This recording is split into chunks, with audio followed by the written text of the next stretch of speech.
예능 정부. 청와대가 예능 프로인 알쓸 신잡을 패러디한 청쓸 신잡으로 홍보 방송을 만들어 황교안 씨가 진행하는 정권 홍보를 이런 식으로 하는 현 정부를 조선일보가 비꼬며 쓴 기사 제목입니다. 예능을 패러디하고 방송인이 출연해 청와대가 직접 홍보하는 방식이 과하다. 이렇게 느낄 자유 있죠. 그래서 예능 정부라고 한마디 하는 거 자체는 얼마든지 그럴 수 있습니다. 그런데 같은 기자가 1년 전 작성한 박근혜 대통령 한중 정상회담 관련 기사를 보면 이런 내용이 있습니다. 박 대통령이 작년까지는 붉은색, 노란색 계통을 입다가 올해 한중회담에서 처음으로 남색 정장을 입었는데 정상회담에 임하는 남다른 각오가 담긴 게 아니냐. 북핵 관련 연설을 했을 때도 남색 자켓에 바지 정장을 입었는데 전투복 드레스 코드라고 한다. 정상관 대화나 연설, 기자회견도 아니고 옷 색깔로 대통령의 각오가 얼마나 비장한지를 말하는 대목에서 빵 터졌습니다.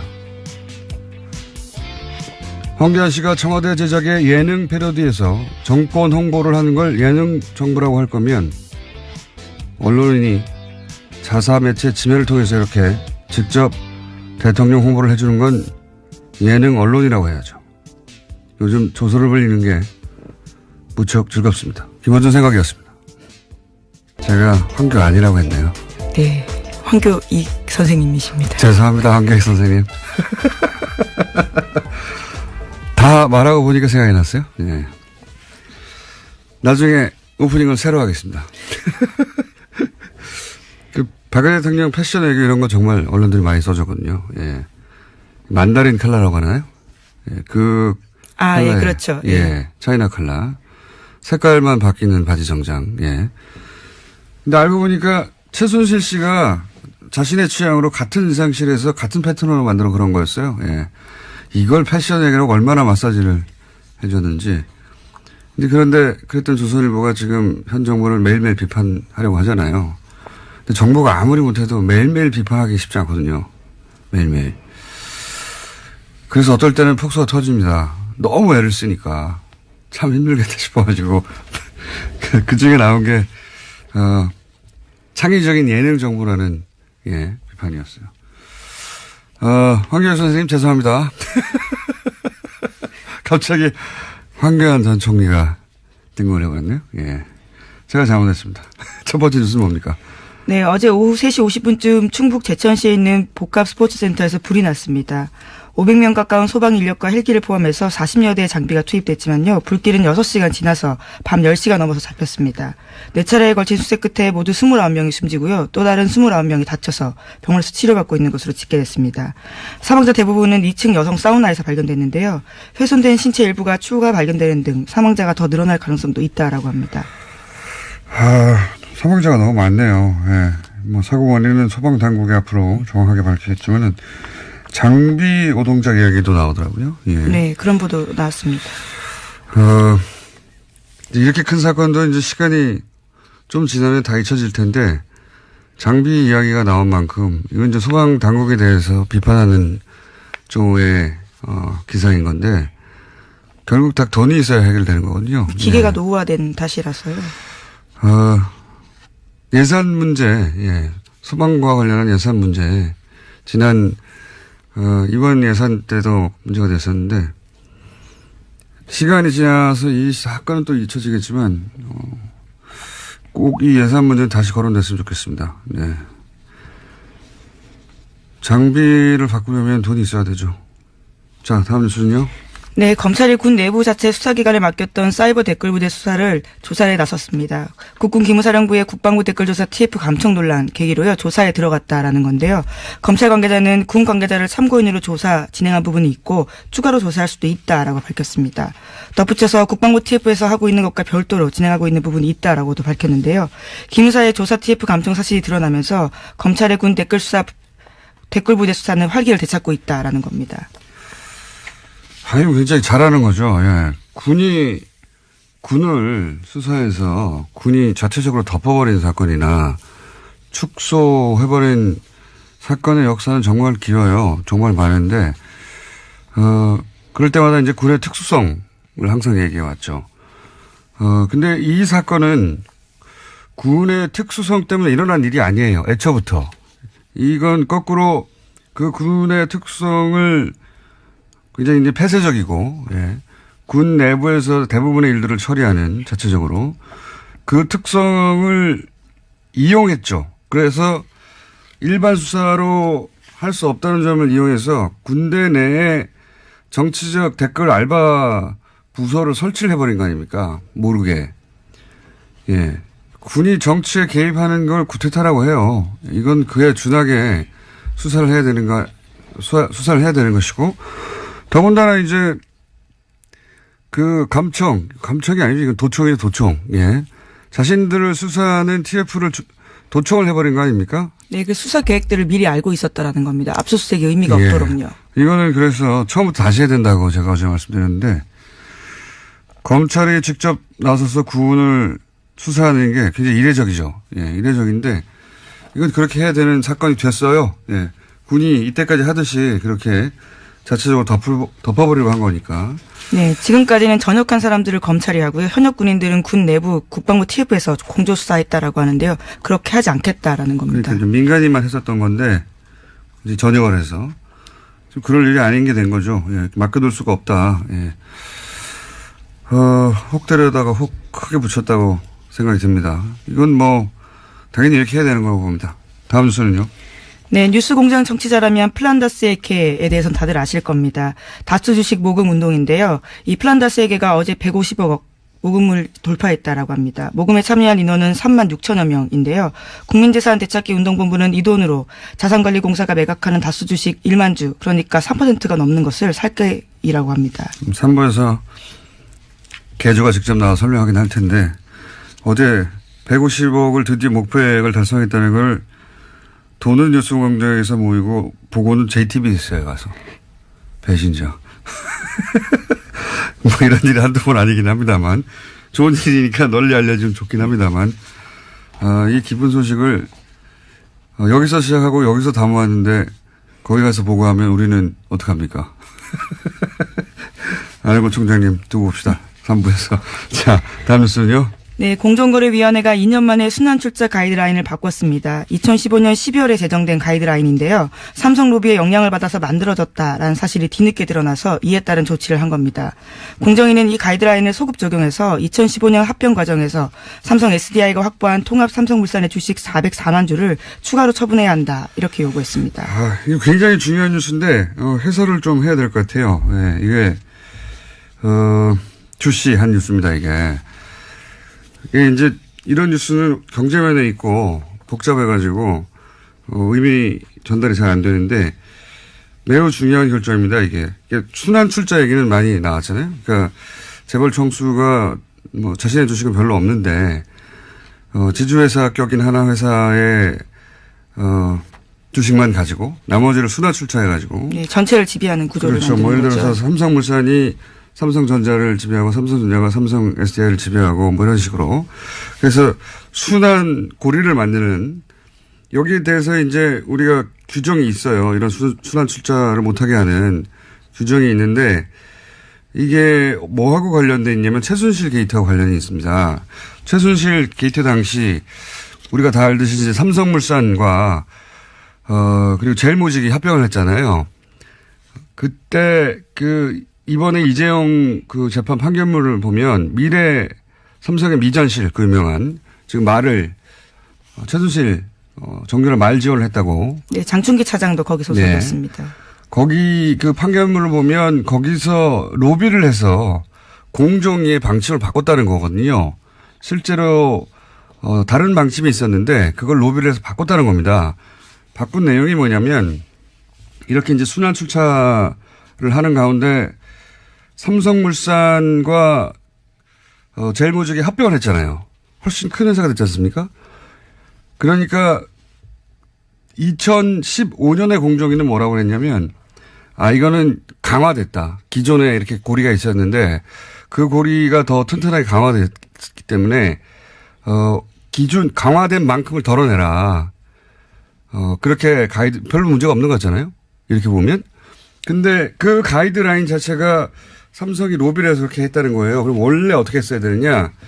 원래는 새로 생긴 거로 봐야 된다는 겁니다. 고리가 원래 요렇게 뭐 동그랗게 만들어져 있었다면 그 고리가 하나 삐쭉 따로 하나 생겼다. 그래서 총수의 지배 원한 여기서는 이제 이재용 부회장이 삼성을 지배하 더욱 이 순환고리로 효율적으로 지배할 수 있도록 만들어줬다. 새로 고리가 생긴 거다. 이렇게 봐야 되는데 그러면 새로 생긴 고리만큼 다 털어야 되거든요. 주식을 다 털어야 되는데 2015년에는 강화됐다고 보고 강화된 부분만 털은 거예요. 그러니까 가이드라인을 다시 애초에 그랬어야 하는 그 가이드라인대로 바꾸면 이제는 주식을 한참 더 많이 팔아야 되는 겁니다. 네, 그래서 공정위가 삼성 쪽에다가 주식 처분할 수 있도록 예규 만들어진 지 6개월 동안의 유예기간 주겠다라고 밝혔는데요. 삼성 쪽에서는 공정위 가이드라인 파악해서 공식 입장 내놓겠다라고 하고 있습니다. 그러니까 이제 총수의 지배력을 강화시키기 위해서 로비를 했고 이건 뭐 1심 판결문에 나온 겁니다. 그래서 실제로 공정위 방침이 바뀌었는데 이것을 2년 후에 다시 새로 고리가 만들어지는 거니까 그 주식을 다 털어라. 이렇게 해서 총수의 지배력을 약화시키는 걸로 다시 원상복구. 애초에 그랬어야 하는 방향대로 굉장히 중요한 결정입니다. 이거는 굉장히 중요한 결정이고 공정위가 잘한 일이죠. 해설이 그렇게 많지 않아서 좀 길게 설명을 했습니다. 자, 다음 뉴스는요. 네, 황교안 전 국무총리가 2018년 자랑스러운 성균관인에 선정됐다라고 하는데요. 이에 대해서 반대하는 서명운동 참여자가 3,500명을 넘었습니다. 오늘 아침 경향신문에는 반대 광고까지 실렸는데요. 이들은 수천 명의 동문이 황교안 동문에게 제기하는 의혹과 자중하라는 요청에도 황 동문은 SNS를 통해서 오히려 거짓 뉴스라고 매도하고 있다면서 이러한 태도에 선정에 반대하는 동문들이 더 많이 참여하게 됐다라고 비판하고 있습니다. 여기서 황교안 씨가 나오는데 제가 오프닝 때 잘못해서 굉장히 재밌는 뉴스입니다. 이게 대학 동문회가 학교가 제정한 상을 반대한다고 신문 광고를 냈다. 이건 처음 보는 일이에요. 근데 황교안 전 총리가 자랑스럽다고 생각하는 성대 동문들도 있을 수 있잖아요. 네. 그래서 제가 제안을 하나 할까 합니다. 뭐냐면 찬성 반대 서로 연대 서명 대결을 벌이는 거예요. 그래서 연대 서명 숫자가 더 많은 쪽에서 새로 성균인상을 선정하는 것으로, 예. 반대 연대 서명 하시는 분들이 먼저 시작해서 광고까지 냈으니까 이 공개 배틀을 하는 거죠. 찬성하는 분들도 연대 서명을 해라. 만약 하지 않으면 찬성은 없는 걸로 알고 동문들이 우리가 자체적으로 성균인상을 선정해서 신문에 발표하겠다. 이런 배틀 어떻습니까? 성대 동문 여러분. 예. 신문 광고까지 냈다고 하니까 제가 굉장히 재밌을 것 같은데. 적극적으로 한번 해보시죠. 자, 다음 뉴스는요. 네, 국민의당이 어제 당무위원회를 열어서요. 통합 반대와 통합 찬반과 대표직 재신임을 묻는 전당원 투표를 실시하기로 의결했습니다. 안철수 대표가 이 자리에 참석했는데요. 여기에서 전당원 투표에서 재신임 받으면 바른정당과의 통합 절차를 새해 초부터 시작하겠다라고 밝혔습니다.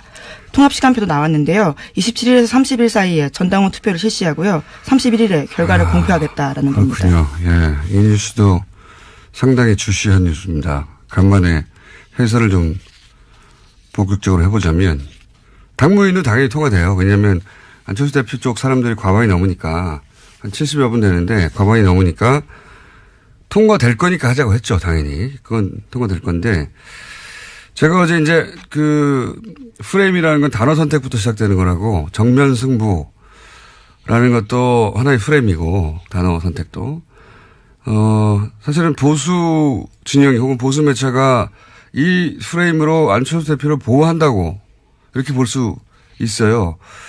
왜냐하면 극명한 비교가 사실은 안철수 대표가 민주당에 있던 시절 거의 비슷하게 문재인 당시 대표가 이 재신임 걸고 투표하자고 했었거든요. 그때 보수 언론의 보도를 찾아보시면 제목이 문재인 정면 승부 아니에요. 문재인 파국, 문재인 극렬 반대, 문재인 투표 강행, 문재인 모두 등 돌려, 억지, 고집, 이런 제목을 보도하거든요. 그러니까 만약에 안철수 대표가 아니었으면 대표가 혼자 기자회견하고 자신의 당 의총회는 안 나갔잖아요. 예. 그러면 아마 뭐 비겁, 도망 이런 걸로 집중 포함했을 거예요. 그런 표현이 없죠. 예. 승부수라는 표현도 마찬가지인 것이 이건 승부수가 아니라 전당원 투표. 묘수라고 할 수 있을지 모르겠습니다만 상대 쪽에서 꼼수라고 해도 할 말이 없는 거거든요. 왜냐하면 합당은 전당대회로 하거든요. 그 전당대회 때 한번 투표하면 돼요. 네, 현재 반대파 의원들이 당무의 의결 정당성 문제 삼으면서 투표 거부 운동 선언했습니다. 뭐 그 뜻대로 될지는 모르겠는데 전당대회로 하면 되는 것을 전당원 투표라는 절차를 한번 중간에 더 넣은 거죠. 왜냐하면 자, 원외 당내에서는 반대하는 의원들이 다수지만 원외에 있는 위원장들 특히 호남 위에 지역에서는 국민의당 지지율이 지금 한 4, 5%밖에 안 되잖아요. 그러니까 지방선거에서 기초의원 한 명이라도 당선시키기가 어렵습니다. 그러니까 뭔가 지금 상황을 합당이라도 해서 바꿔가야 되거든요. 그러니 전당원 투표를 하면 합당 우세 의견이 나올 수가 있어요. 그러니까 하자고 하는 거고. 그래서 중간에 이런 절차를 하나 끼워 넣어서 자, 당원들이 합당하라고 하니까 전당대회도 합당하는 게 마땅하다. 이런 여론의 힘을 얻고 싶은 것이고 보수 매체도 이제 두고 보세요. 그런 뉘앙스로 보도를 할 겁니다. 왜냐하면 지금 보수는 보수 재편 없이 정권 창출이 어렵다. 이 공감대가 있어요. 사실이고 그것이. 근데 이제 안철수 대표는 그 재편 과정에서 본인이 적자가 될 수 있다고 생각을 하는 거죠. 이거는 이제 이 열차는 안철수 대표가 혼자서 만들고 혼자서 출발시키고 혼자서 안정할 수가 없는 거예요. 당연히 보수 재편을 하려면 보수 진영에서 손을 잡아줘야 되는 것이고, 예. 작년 초부터 제가 줄기차게 얘기했던 것이 이제 안철수 대표가 새누리당과 어떤 방식으로든 연대하게 될 것이라고 얘기했었는데, 여튼 이 열차의 승차를 보수 진영에서는 혹은 보수 매체에서는 지지할 것이다. 안철수 대표는 그걸 알고 있으니까 이렇게 가는 것이고. 사실 통합도 아니죠. 예. 이거는 당내 의원들 절반 이상이 반대하는데 통합이라는 단어를 쓸 수가 없죠. 이건 합당인데, 이렇게 합당하는 경우는 우리 정치사에 없었어요. 과거 3당 합당. 이것도 당내 의원들은 대부분 찬성을 했죠. 예. 거기 반대하던 뭐 노무현 전 대통령이 그 유명한 이 있습니다. 뭐 이런 사진도 있지 않습니까? 결국 이제 소수가 반대하고 탈당했지만 대부분 찬성해서 3당 합당이 된 거거든요. 근데 이건 대부분 반대하잖아요. 단어 선택부터 프레임이 우호적인 거죠. 예. 남은 변수는 이제 합당 반대파의 실력. 합당 반대파 의원들도 만만치는 않으니까. 이 반대파에 대해서는 안철수 대표가 기자회견에서 얘기를 했죠. 구태 정치, 기득권 정치. 예. 김대중 정신 이야기하면서. 당연히 호남 의원들 얘기하는 건데. 기자회견에서 가장 중요한 문구는 사실 이거죠. 예. 왜냐하면 이 문구는 이 보수 진영, 보수 유권자들이 정서적으로 받아들일 수 없는 분들이 있거든요. 몇몇 호남 의원들 중에. 박지원 전 대표 같은. 그 보수에게 받아들라는 구애죠. 이 문구는. 예. 자신을 대통령 후보로 만들어준 호남 의원들을 보수의 재단에 재물로 바치는 겁니다. 예. 본질은 그거라고 보는데 이 사건은 아주 우리 정치 지형 전체에 영향을 줄 사안이라 예. 좀 길게 해설을 해봤고요.